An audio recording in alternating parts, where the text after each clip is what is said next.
Well met, adventurers. Chief here. Today I'm going to talk about the methods to roll the dice to get your ability scores for your player character. I'm taking this all the way back to 2nd edition Advanced Dungeons & Dragons because actually inside here there are 6 methods to roll the dice. As you can see, my book is in very bad shape. So I wish they made books to last, especially as much use as these guys get once in a while. So we're going to rolling ability scores. I don't know if you can see that very well, but there are 6 methods here. Method 1 was just to take 3d6 dice, roll them straight down the line. Your first roll was for your strength, your second roll was for your dexterity, your third roll was for your constitution down the line all the way to charisma. Take it or leave it, that's what you got. Method 2 is to roll those same 3d6 dice twice and take the better of the 2 scores straight down the line. Method 3 was to roll the 3d6, put them where you want to put them in your ability scores. Method 4 was roll 3d6 12 times, take the better of the 2 and put them down your put them where you want to. And it's got a funny line here. It says this combines the best methods 2 and 3 but takes somewhat longer. Yeah, like a lot of people don't waste time making a character. Method 5 was roll 46 and discard the lowest dice, and that's the one that's kind of held through D&D throughout the world because I'm going to show the other books, and that's the only one that seems to carry through. And method 6 never saw used. Basically, each of your ability scores starts out with an 8. Then it says take 7d6, roll them, and then add that die to wherever you want to. However, if you want to make an 18, you got to have the exact number on pips to add to that ability score. So let's say you got lucky enough and you rolled 7 6s. That means you can only use 6 of those dice because you would use 1 die per your ability score, which is 6, and raising them all up to 14, and then you got this D6 that you can't use because it says you have to use all the pips on the dice to create that ability score. You cannot discard any. So you can't raise any ability score. 14 and 6 is 20, so you can't raise anything above an 18 at the start. So I never heard of anybody using that score, or that method, I should say. And then I went to my other books, 3 and 3.5, and both of them just basically say the same thing, which is method number 5, which is roll 4d6, disregard. And then we get to the edition 5.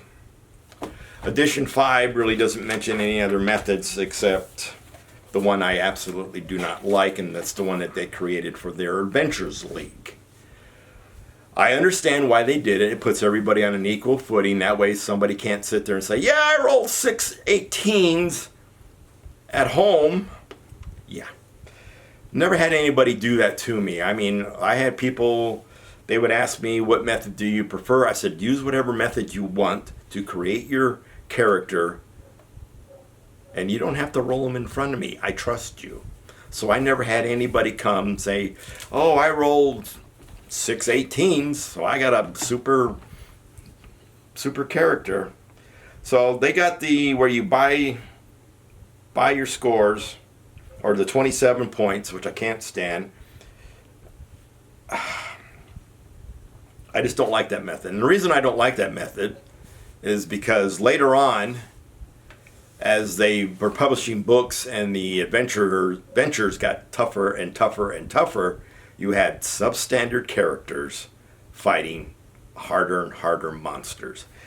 And I view adventurers as the best of the best of the best. To use the example from one of the most popular games is I used to be an adventurer, but I took an arrow to the knee. That meant that guard decided one day, oh wow, I'm going to go out, seek fame and fortune, took an arrow to the knee. Oh, I didn't know I was going to get injured. I didn't know I was going to get hurt, and gave up. Therefore, he wasn't the best of the best of the best. And that's how I view player characters.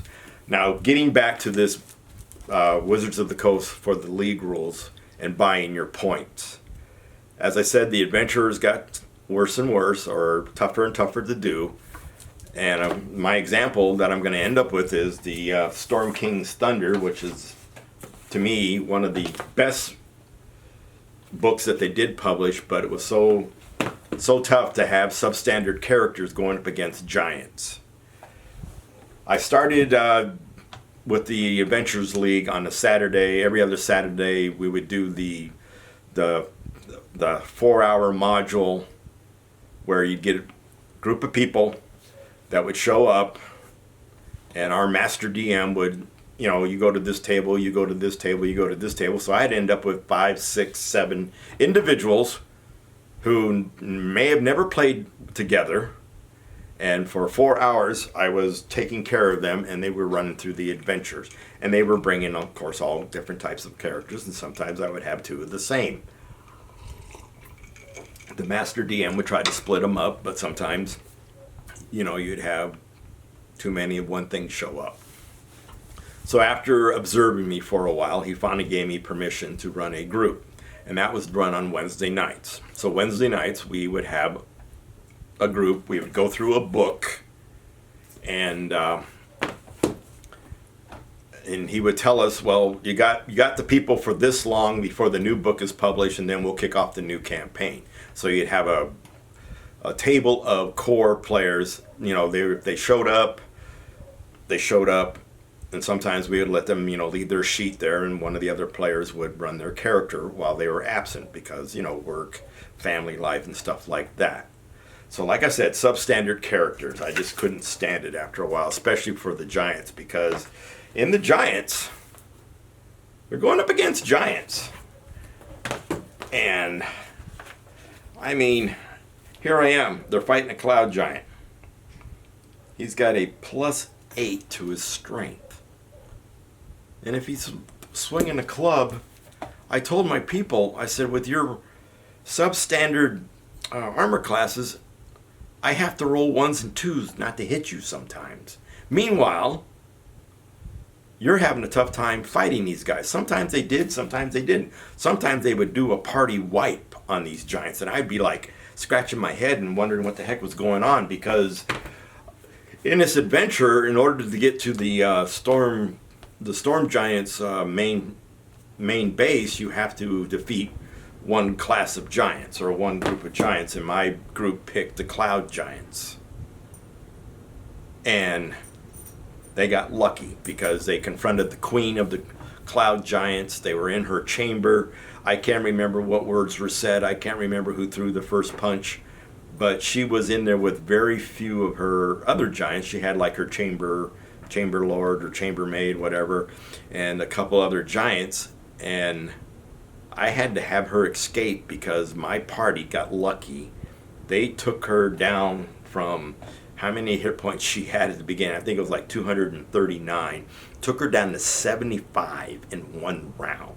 That's how bad they wailed on her. And they got out of there, but they got lucky. My party was lucky in fighting the giants, but let's go over a couple of their characters. I got a couple of their character sheets. They have a female barbarian, dwarven barbarian. Her strength is 17. Normally with your average dwarf, you're always looking at strength 18. But that's the best that she could get with her ability scores, the way she did them. They had a human fighter. His max strength, well, not his max strength, but his strength was 16. So their 2 main fighters weren't even at 18. Because at 16, you got a +3 to hit. 17, you got a +3 to hit. They didn't have the +4 to hit. Meanwhile, the giants got a +8 to hit. So that's why I don't care for that one method. And of course, we had to play by that because the Master DM said, well, if they take these character sheets and go to a convention, they have to have legal characters in order to play at a convention. And I'd always ask the group at the start of the new gaming session, is anybody going to a gaming convention? And they'd all be, no. And at this store that I did DM at, very few people actually went to convention. I think 2 people went one year. So, and then rolling the dice. Oh, yes, I have my good gaming table from, dice table from Wormwood. Treated myself. Now, rolling the dice, I like to hear the dice rattle in people's hands. I don't like people picking up dice and going, that's not rolling dice. And I looked up roll in the dictionary, and it says to throw the dice like in craps, which is a gambling game. So, but I don't like people throw them across the table. That's why I love it when they came out with dice rolling tables. And of course, some people use hats, some people use box lids, some people use cups. I used to have a dice cup. I don't know what happened to it, but roll those dice in your hand. I love that method. I love to hear the dice. And I also, when I roll dice for damages and stuff like that, so I'm rolling a d20 to hit you, and let's say he's got like a long sword. He's got a d8. I prefer people to roll both dice together, whether you hit or not. Of course, yeah, you're saying, oh, you waste that high roll of an 8 for the damage. But then again, you may get it again.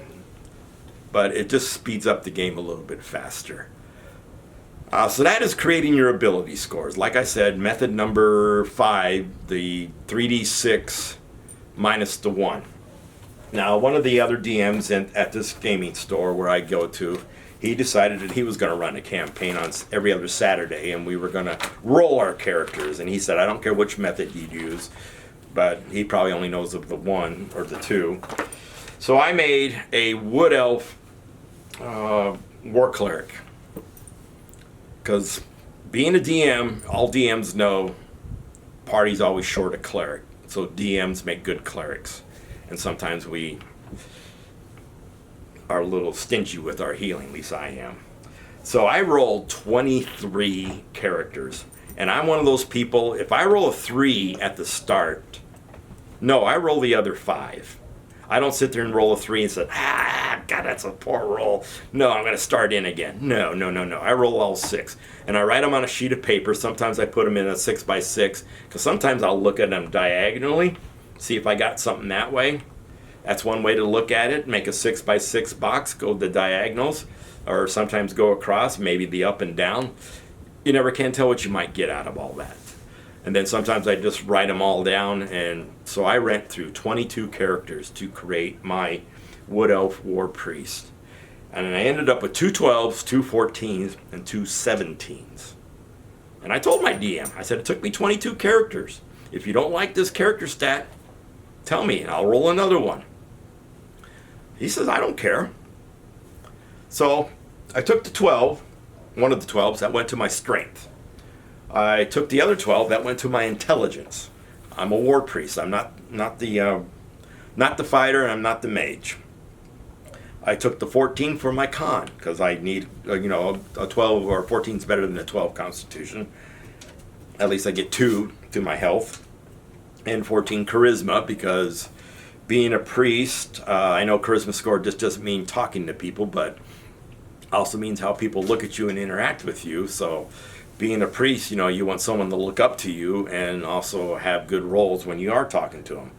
And being a wood elf, and with the addition 5 that says wood elves get a +1 to their wisdom, since I'm a cleric, so it moves my 17 to an 18, which gives me a good wisdom score, which is, you need an 18 or better in my book to be a magic user in whatever category you need it in, whether it's intelligence, wisdom, or charisma.